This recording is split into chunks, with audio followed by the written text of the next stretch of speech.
యాదవ సంఘం బలోపేతానికి తన వంతు కృషి చేస్తానని సంఘం జిల్లా అధ్యక్షునిగా ఏకగ్రీవంగా ఎన్నికైన ముమ్మిడి చింతయ్య హామీ ఇచ్చారు. ఏలూరులోని జిల్లా కార్యాలయంలో ఆ సంఘ కార్యవర్గ సమావేశం నిర్వహించారు. కార్యక్రమంలో భాగంగా జిల్లా నగర కార్యవర్గాలను ఎన్నుకున్నారు. సంఘ జిల్లా కార్యదర్శిగా బొమ్మనబోయిన నాని, ఏలూరు నగర అధ్యక్షునిగా ఎం శ్రీనివాస్, ఉపాధ్యక్షునిగా జి సూర్యనారాయణ ఎన్నికయ్యారు. ఈ సందర్భంగా చింతయ్య మాట్లాడుతూ జిల్లాలో సంఘాన్ని మరింత బలోపేతం చేసేందుకు తన వంతు కృషి చేస్తానన్నారు. యాదవ సంఘం రాష్ట్ర నాయకులు నెరుసు వెంకట సుబ్బయ్య మాట్లాడుతూ నూతన కార్యవర్గాలకు శుభాకాంక్షలు తెలిపారు. సమావేశంలో యాదవ యువ సమితి రాష్ట్ర అధ్యక్షులు కె బాలకృష్ణ, యాదవ సంఘం జిల్లా మాజీ అధ్యక్షులు సిహెచ్ శ్రీనివాసరావు, నాయకులు గోపాలకృష్ణ, ఇసుకపల్లి తాతారావు, కాట్రు బాలు, మల్లిపూడి రాజు, కిలారపు జగదీష్ తదితరులు పాల్గొన్నారు.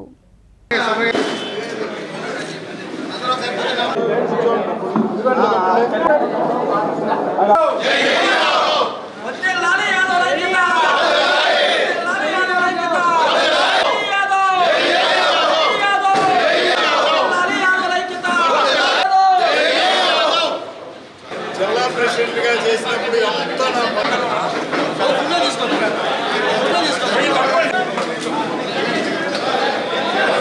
ఉమ్మడి పశ్చిమ గోదావరి జిల్లా ఉన్న కాడి నుంచి కూడా ఏలూరు పశ్చిమ గోదావరి జిల్లా ఉన్న నాయకులందరూ కూడా చాలా యాక్టివ్గా పనిచేస్తున్నారు.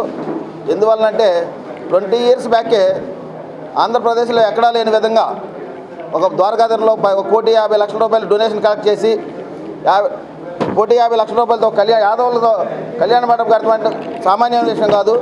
1,30,000 రూపాయలు పెట్టి సైట్ కొని 6 ఎకరం సైట్ కొని దాన్ని 2 స్టేజ్ల కింద మొత్తం కళ్యాణ మండపం కంప్లీట్ చేసాం.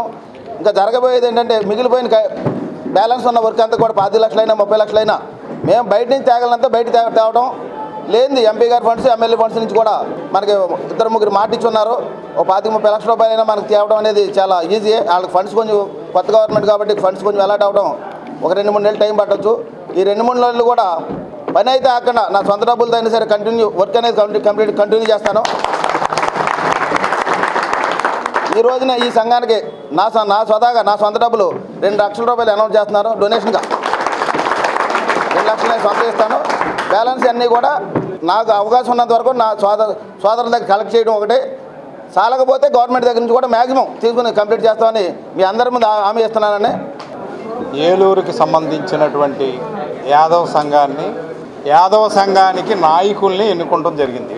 ఈరోజు ఉమ్మడి చింతయ్య గారిని ఏకగ్రీవంగా అందరూ నాయకుడుగా ఎన్నుకొని జిల్లా ప్రెసిడెంట్ చేయడం జరిగింది. మా ఆధీనంలో ఉన్నటువంటిది ఏదైతే అన్ఫినిష్డ్గా ఉన్న ఈ బిల్డింగ్ని ఫినిష్ చేసే బాధ్యత ఆయన సొంత డబ్బులతోనూ ఆయన బంధువులు స్నేహితుల దగ్గర తీసుకుని పూర్తి చేస్తానని ఈరోజు సభాముఖంగా మాటిచ్చున్నారు. యాదవ కమ్యూనిటీకి మంచి రోజులు వచ్చినాయి అనడానికి ఇది ఒక్క నిదర్శనం సరిపోతుంది. గవర్నమెంట్ కూడా మన నమ్మి మనకిచ్చినటువంటి ఎంపీ పదవిని మంచి వ్యక్తికి అప్పచెప్పి ఇవాళ మీ వెనకాల నేనున్నాననేటటువంటి యాదవులకి భరోసా ఇచ్చినటువంటి ఎంపీ మనకు తగిలారు. అది మహా అదృష్టమైనటువంటి ప్రక్రియ అనమాట. ఇన్ని సంవత్సరాల్లో లేనటువంటి ప్రోగ్రాం ఏంటంటే యాదవుల్ని పట్టించుకున్నటువంటి నాదుడు ఎవరో రాలేదు మనకి. ఇవాళ నేను ఉన్నానన్నా మీకు ఏది కావాలో అది చేయగలను, ఎంత కావాలంత ఇవ్వగలను అనేటటువంటి ఒకే ఒక ఎంపీని మనం గెలిపించుకోవడం జరిగింది. కాబట్టి ఆయన వెనకాల ప్రయాణం చేస్తూ ఆయన నుంచి వచ్చేటటువంటి నిధులు ఏమున్నాయో చింతయ్య గారు వాడుకుంటూ ఆయనకి దగ్గరగా ఉంటారు. కాబట్టి ఈ బిల్డింగ్ని ఇంకా గొప్పగా ఆయన తీర్చిదిద్దేటటువంటి ఆలోచన ఆయనకు ఉంది. కాబట్టి మేమందరం కూడా ఆయన్ని ఏకగ్రీవంగా ఎన్నుకొనటం జరిగింది.